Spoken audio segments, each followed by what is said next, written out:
නිරේ උපදින්නේ ඕපපාතිකව.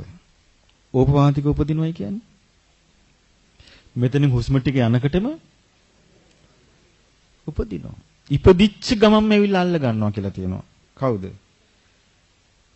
යම පිරිස. මේ ලංකාවේ සිදුවෙච්ච එකක් මම කියන්නම්. එක දුවක් හිටියා ඉඩකඩම් ප්‍රශ්නයකට අම්මත් එක්ක වෛර බැඳගත්තා.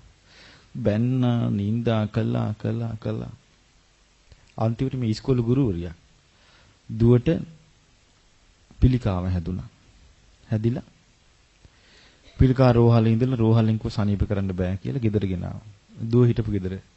අම්මට අවසර නෑ. අම්මට කියලා තිබුණේ ගෙදරට එන්න එපා ගහනවා කියලා. ඊට පස්සේ ලෙඩ වෙච්ච නිසා ඔන්න අම්මට එන්න දුන්නා. දැන් අම්මා තමයි දුවට උපස්ථාන කරන්නේ.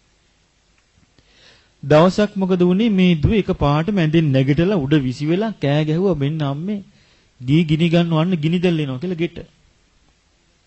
කිව්වහම අම්මා මොකද කළේ නෑ මේ ඉරව්ව වෙන්නේ නැති කියලා දොර වැහුවා. වහනකට ගිහුවා අම්මේ මෙන්න රතු වැඳගෙන 4 දිනක් ඇවිල්ලා මාව අදිනවා කියනකටම මැරුණා. මනුස්ස ලෝකේ අහිමි වුණා. දැන් ඒ කියන්නේ යාට ජීවත් වෙලා ඉඳිද්දිම නිමිති පහළ වුණා. මැරෙන්න ඉස්සර වෙලා. සමහරුන්ට එහෙම වෙන්නේ නැහැ. හොඳ සනීපෙට බටර් පාන් කාලා හාන්සි වෙලා ඉන්න වෙලාවට නිින්ද යනවා. එහෙමම මැරුණා. මිනිස් ලෝකේ ඉන්නේ ඔන්න වර්ණනා කරන ජයට පාංශු කුල යන කියන හොඳ මරණයක්. හොඳ මරණයක්. සනීපෙට මැරුණා. දුක් විඳින්නේ නැහැ. නමුත් ඉපදුනේ කොයිද? නිරේ. නිරේ ඕපපාතික ඉපදිච්ච ගමන් නිරිසත්තු මොකද කරන්නේ? මෙයාව අත් දෙකින් අල්ලගෙන ඇදගෙන යනවා. දැන් මේකෙන් අපිට පේනවා අපිට ගැලවෙන්න බෑ. ගැලවෙන්න බැරි බව මෙච්චර දුර හිතන්න ඕනේ නැහැ. අපි මෙහෙම පොඩි එකක් ගමු. අපිට හීනයක් පේනවා. මේ හීනේ පේන වෙලාවට පුළුවන් ද අපිට ඒක නවත්තන්න? හීනේ පේන එක නවත්ත ගන්න බැරි අපි. බලන්න කොච්චර අනාත්මයිද කියලා එතකොට. අපිට අකමැති දෙයක් හීනෙන් පේනවා. අපි හීනයක් කියලා දන්නේ නැහැ. නමුත් ඒ වෙලාවට ඒ පේන එක වළක්වන්න පුළුවන්ද? පේනවා දිගටම. ඉතින් එහෙම එකේ බැරි වෙලාවත් මේ හුස්ම ටික යනකොටම ඕපාතික ඉපදුනා නිරේ. නිරිසත්ත්වය විල්ලා අල්ලගෙන එක්කන් යනවා. අදගෙන ගියන් පස්සේ දැන් මෙයාට කර්මය පේනවා. දැන් තමන් කරපු කර්මය තමන්ට පේනවා. ඔන්න එක්කගෙන යනවා යම රජුරුව ළඟට. බුදුරජාණන් වහන්සේ වදාලා ඉතින් මහණෙනි එතනදී යම රජුරුව මෙයාගෙන් ප්‍රශ්න කරනවා. ප්‍රශ්න කරන්නේ කොහොමද? ප්‍රශ්න කරනවා එම්බා පුරුෂය ඔබ මනුස්ස ලෝකේ ඉඳිද්දි දැක්කේ නැද්ද? පළවෙනි දේව දූතයා. අහනවා. අනේ දැක්කේ නෑ. මොනෝ? ඔබ දැක්කේ නැද්ද මනුස්ස ලෝකෙදී එවලම ඉපදිච්ච දරුවෝ? ඔබ දැක්කේ නැද්ද ඉපදිච්ච දරුවෝ ඉන්නවා මල මුත්‍රා ගොඩේ වැටිලා මුණින් අතට උඩු අතට හැරිලා? චූටි දරුවෝ දැක්කේ නැද්ද ඔබ? කියලා ඇහුවා. අහනකට කියනවා ස්වාමීනි දැක්කා. ඉතින් ඔබට හිතුන්නේ නැද්ද ওই විදිහටයි මමත් ඉපදුනේ? ඉපදින ස්වභාවයෙන් යුක්තවනේ මම හිටියේ. මං ඒ විදිහට නිපදුනේ. එහෙනම් ආයෙත් මට උපදින්න සිද්ධ වෙනව නේද? ඒ නිසා මම මේ වැරදි වැඩ කිරියල නවත්තලා මම ඉක්මනට ධර්මයේ හැසිරෙන්න ඕන කියලා ඔබට හිතුන්නේ නැද්ද? ඉතින් යා කියනවා නිරේ ඉපදිච්ච එක්කෙනා දැන් යාට කර්මය පේනවනේ මග අරින්න බෑ දැන්. ඒ කියනවා අනේ ස්වාමීනි මට බැරුව ගියා. මම ප්‍රමාද වුණා. එතකොට යම රජුරෝ කියනවා එම්බා පුරුෂය උඹට හොඳ කරන්නයි බැරුව ගියේ. උඹ ප්‍රමාද වුණා. උඹ ප්‍රමාද වෙච්ච නිසා කරන්න දෙයක් නැහැ. ඔය කර්මය නුඹේ මව් විසින් කරපු එකක් නොවේ. ඔය කර්මය නුඹේ පියා විසින් කරපු එකකුත් නොවේ. ඔය කර්මය නුඹේ නෑදෑයින් කරපු එකකුත් නෙවෙයි. ඔය කර්මය නුඹේ සහෝදරයෙක් සහෝදරියක් විසින් කළාත් නොවේ. ඔය කර්මය නුඹේ යාළු මිත්‍රයෙක් කළාත් නෙමෙයි. ඔය කර්මය ශ්‍රමණ බ්‍රාහ්මණයෙක් කළාත් නෙමෙයි. දෙවි කෙනෙක් කළාත් නෙමෙයි. ඔය කර්මය නුඹ විසින්ම කරගත්තු එකක්. දැන් ඉතින් Tamanටම විඳවන්න තියෙන්නේ කියලා ඊට පස්සේ ඒ යමරජුරු අහනවා දෙවෙනි කාරණේ එම්බා පුරුෂය දැන් මේකෙන් අපිට පේනවා මේ මරිච්ච කෙනා මනෝකයින් තමයි ඕපාතික උපදින්නේ. ඉපදිලා තමයි එතනට යන්නේ. එතකොට අහනවා උඹ දැක්කේ නැද්ද දෙවෙනි දේව දූතයා? දෙවෙනි දූතයා දැක්කේ නැද්ද කියලා අහනවා. දෙවෙනි එක්කිනා. අනේ දැක්කේ නැහැ.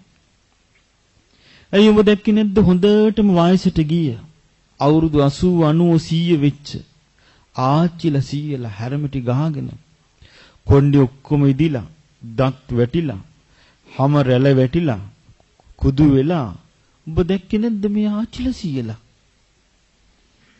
කියනවා අනේ ස්වාමීනි මං දැක්කා. ඉතින් උඹ හිතුවේ නැද්ද මමත් ওই විදිහේ තත්ත්වයටපත් වෙනවනේ.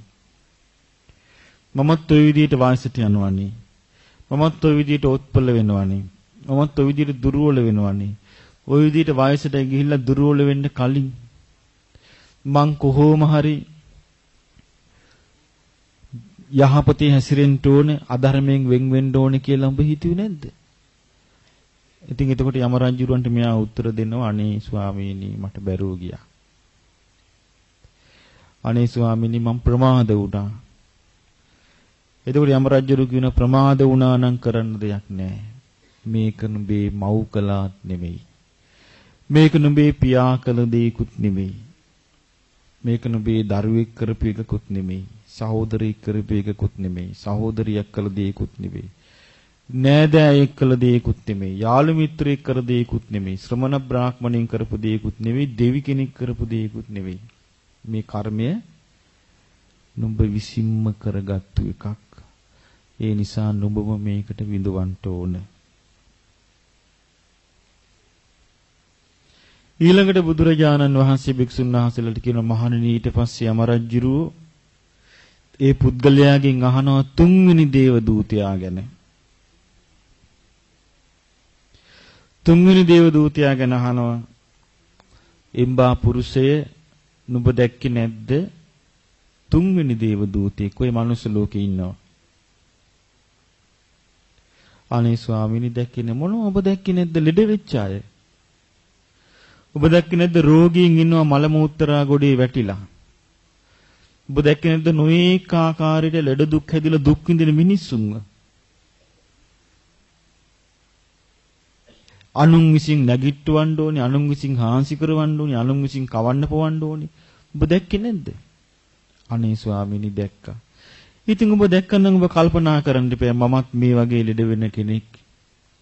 මමත් මේ වගේ රෝග පීඩාවලටපත් වෙන කෙනෙක්. ඒ නිසා මගේ මේ වැරදි දේවල් ඔක්කොම මං අයින් කළා. මම ධර්මයේ හැසිරෙන්න ඕන කියලා ඔබ හිතුවේ නැත්තේ මොකද? අනේ ස්වාමීනි මට බැරුව ගියා. මම ප්‍රමාද වුණා.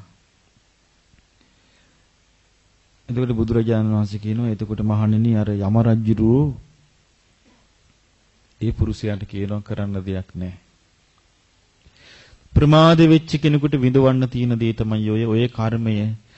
තමන්ගේ පියා කළාත් නෙමෙයි මව් කළාත් නෙමෙයි බලන්න මේ කර්මය ඔප්පු කරන තාලේ යම රජුරෝ මේ කර්මය නුඹේ මව් කළාත් නෙමෙයි. දැන් මනුස්ස ජීවිතේදී නම් අපිට වරදක් කළා තාවත් කාටරි පටවන්න පුළුවන් නේද? මනුස්ස ජීවිතේදී නෑ මම කරපු එකක් නෙමෙයි මේක. ආසවල් එක්කෙනා කළේ කියලා Tamanට බේරෙන්න පුළුවන්. නමුත් Tamanගේ හෘද සාක්ෂියෙන් බේරෙන්න පුළුවන්ද? හෘද සාක්ෂියෙන් බේරෙන්න බෑ. එහෙනම් අපායට ගිහිල්ලා කටයුතු කරන්න තියෙන්නේ කුමක් එක්කද? හෘද සාක්ෂියත් එක්කයි. අන්න එතෙන්ට ගිහිල්ලා කියනවා මේක මව් කළත් නෙමෙයි. නුඹේ පියා විසින් කළාත් නෙමෙයි. දරුවෙක් කළාත් නෙමෙයි. සහෝදරියෙක් කළාත් නෙමෙයි. සහෝදරියක් විසින් කළාත් නෙමෙයි. ඥාති මිත්‍රාදීන් කළාත් නෙමෙයි. යාළු මිත්‍රාදීන් කළාත් නෙමෙයි. ශ්‍රමණ බ්‍රාහ්මණීන් කළාත් නෙමෙයි. දෙවි කෙනෙක් කළාත් නෙමෙයි. මේ කර්මය කරන ලද්දේ ඔබ විසින්මයි. ඒ නිසා මේක තමන්ම විඳව ගන්න ඕන. බලන්න මේකෙන් එකක් පේනවා මේ යමරජ්ජුරුව කියන එක්කෙනා මේ නිරේ ඉන්න එක්කෙනා සිහිපත් කරනවා. ඒ කියන්නේ ආවට ගියාට එකපාරටම නිරේදි දුක් විඳවන්න හරි ගස්සන්නේ නැහැ. ඊළඟට යම රජුරු ආයෙත් දැන් මෙයා නිහඬ වෙනවා. කරන්න දෙයක් නැහැ දැන් මෙයාට. මෙයා නිස්සද්ද වෙනවා ඊට එතකොට. ඊට පස්සේ අහනවා යම රජුරු යා මිනිස්සු